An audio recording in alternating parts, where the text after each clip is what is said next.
आज श्रावणातला चौथा सोमवार आहे. आपल्याला हेल्दी काहीतरी छान करायचं आहे सकाळच्या नाश्त्याला. नंतर मग आपलं असतंच काहीतरी खिचडी, बटाट्याचा खीस, भाजी, रताळ्याचा खीस असतंच काहीतरी. आता आपण सकाळच्या वेळेला काय करणार आहे की फ्रूट सलाड करणार आहे. हे जसे डाळिंब, पेरू, ड्रायफ्रूट्स, मनुके वगैरे घेतलेत, खजूर घेतलेले आहेत.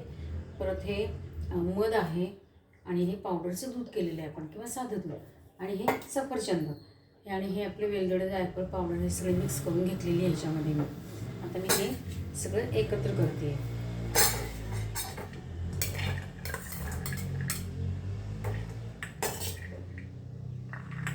हे वरण टाकायला घेणार आहे मी. हे ड्रायफ्रूट्स पण टाकायचे त्याच्यामध्ये. जे वस्तू आहेत त्या टाका, त्या नाही आहेत त्या नका टाकू, तसं काही त्याचं जबरदस्ती नाही आहे.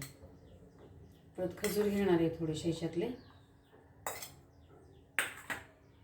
हे पेरू आहे, पेरूतले बी काढलेले आहे आणि घेतलेले चिरून, कारण खाताना बी मग ते काढायला आवडत नाही काही जणांना. ह्याच्यात दुधाची थोडीशी पावडर, साखर, वेलदोडे, जायफळ.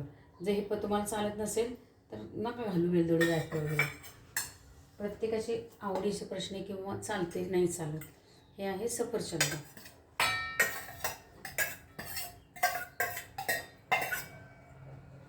आता हे सगळे आपण एक मिक्स केलेलं आहे. साखर घालणार नाही आपण याच्यात, आणि साखर आता सध्या खात नाहीत कोणी जास्त, त्यामुळे आपण घालणार आहे मध.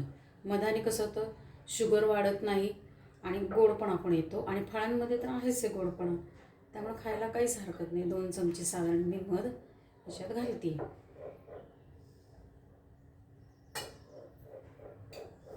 आणि हे दूध पाहिजे तेवढं त्या प्रमाणात घालायचं. ह्याच्यात साय घातली तरी चालते, मिल्क मेड घातलं तरी चालतं, किंवा कस्टर्ड पावडर मिक्स करून घातली तरी चालते, छान लागतं ते.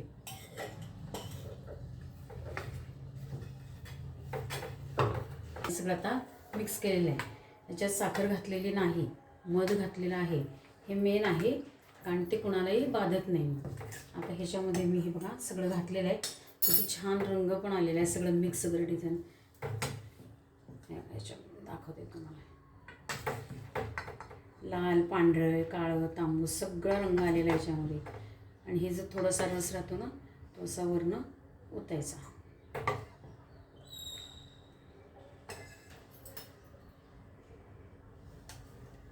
अशा पद्धतीने आपलं फ्रूट सलाड तयार झालेलं आहे.